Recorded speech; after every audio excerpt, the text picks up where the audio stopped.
내가 이미 얻었다 함도 아니요 온전히 이루었다 함도 아니라 오직 내가 그리스도 예수께 잡힌 바 된 그것을 잡으려고 달려가노라.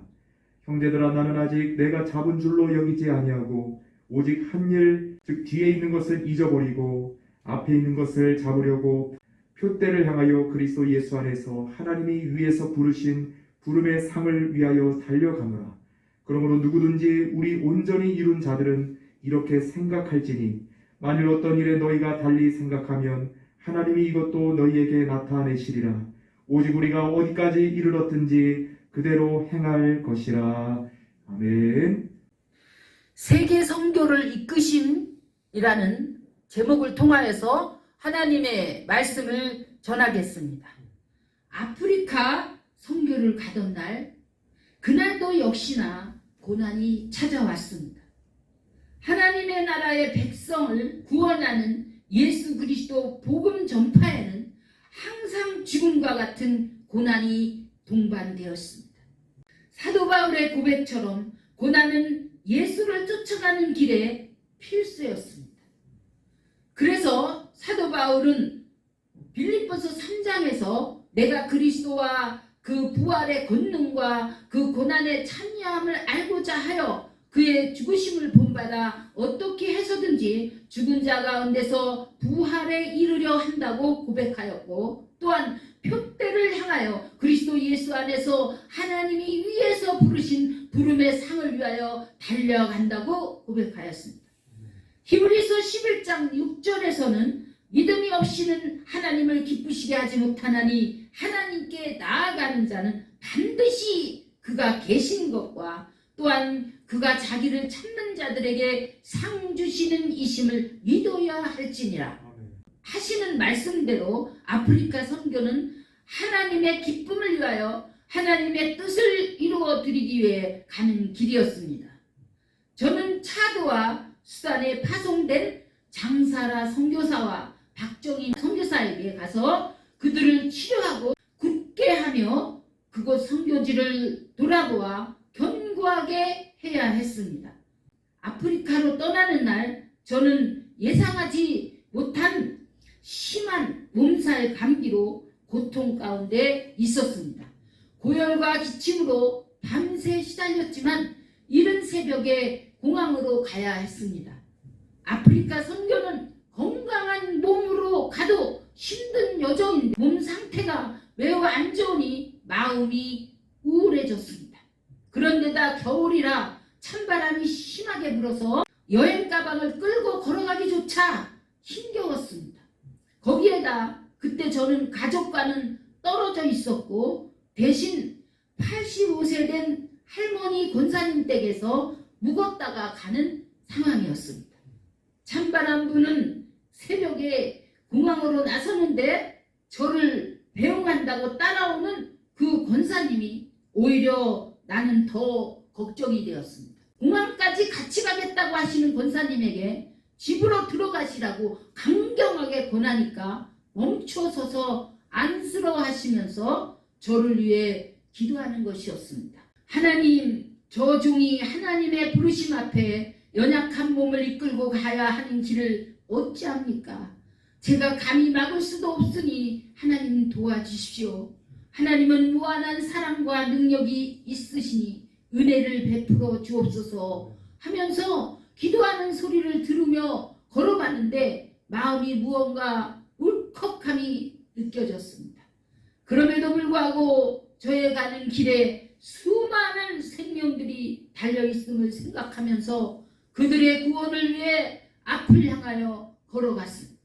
택시 타는 곳에 왔는데 가면서 먹으라고 준비한 떡을 제 가방에 넣어주면서 안쓰러워하던 노 권사님, 지금까지도 그 기억이 생생합니다.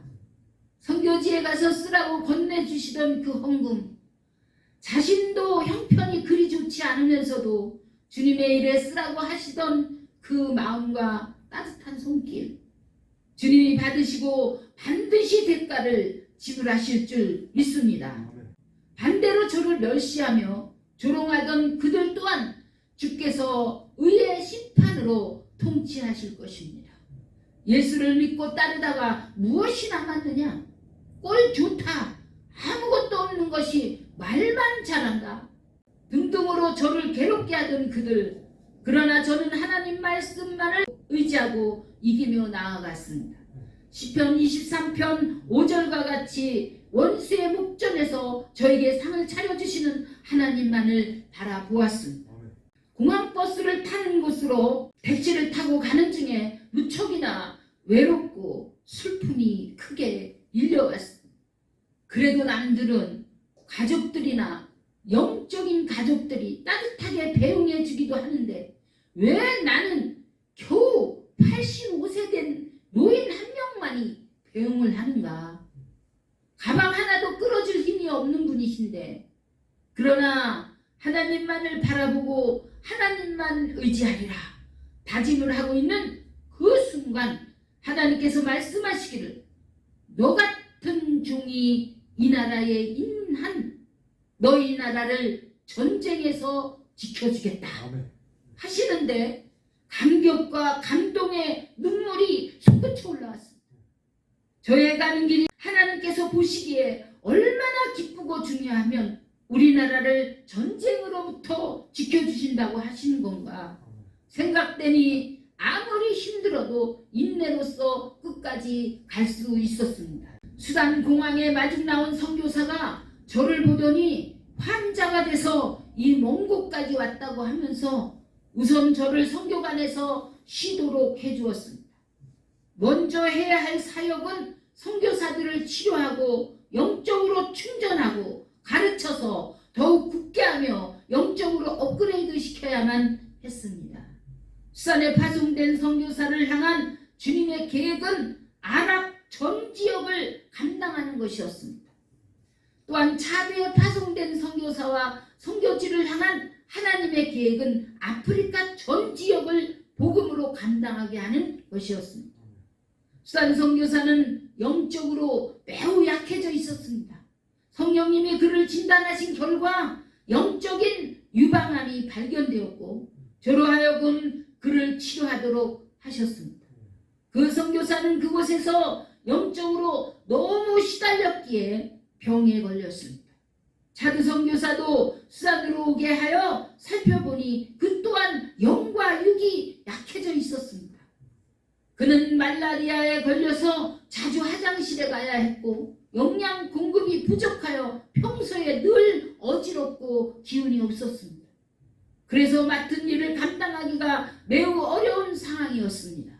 뜨거운 차드 사막에서 고생이 심했고 선교관의 환경도 매우 열악하였습니다.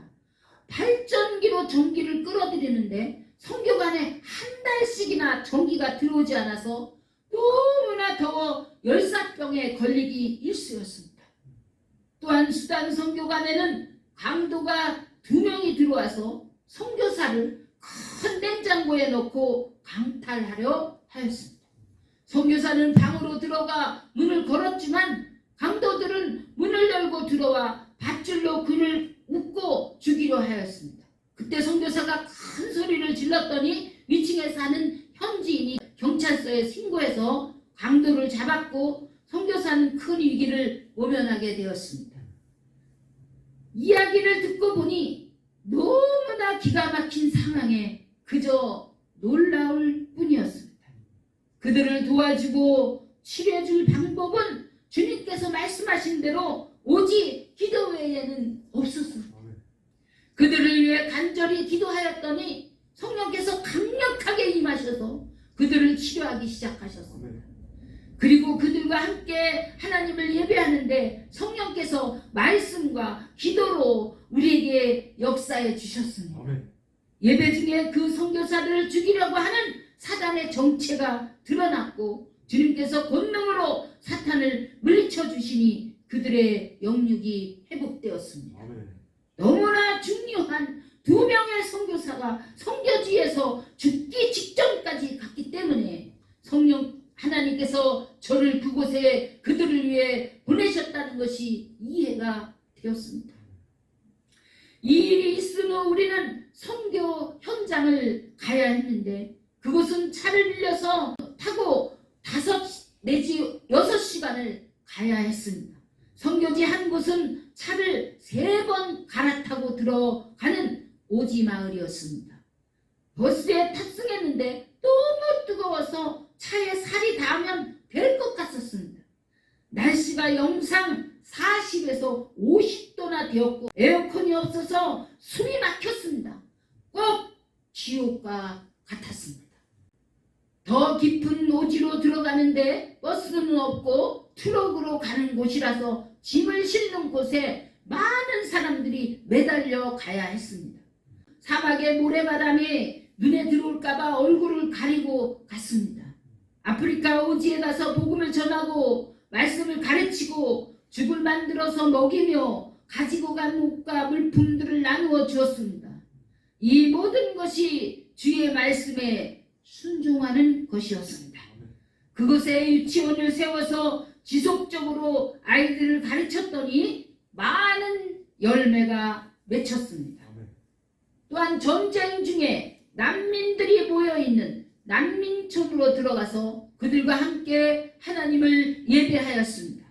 난민촌 사람들은 찬송을 얼마나 뜨겁게 부르는지 온몸에 땀이 흘러내리도록 온몸과 마음을 다해 하나님을 찬양하였습니다.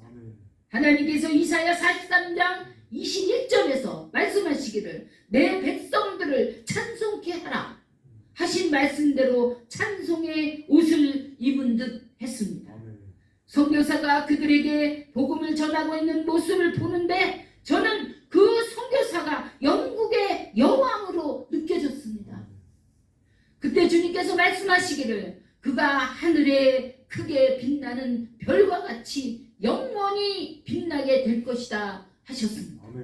이는 계시록에 약속한 광명한 별을 주리라 하신 말씀이었습니다. 그 선교사의 빛나는 모습은 사탄이 지배하는 세상을 이기고 악한 것을 이기고 자신을 이기며 승리하는 모습이었습니다. 그곳에서도 유치원을 세우고 지속적으로 집회를 열었는데 여러 군데 유치원이 더 세워져서 주님의 나라가 확장되는 것을 볼 수 있었습니다. 수도가 설치된 장소를 빌려서 복음 전하는 선교관으로 쓰면서 물을 받아갈 수 있도록 개방하였더니 사람들이 줄을 서서 물을 받으러 왔습니다. 영양죽을 만들어 나누어 주는 날은 수많은 사람들이 새벽부터 몰려와서 관리자를 세우지 않으면 통제가 안 됐습니다. 수단에 있는 선교사의 사택은 매우 위험하여 안전을 위해 주님께 기도하였습니다.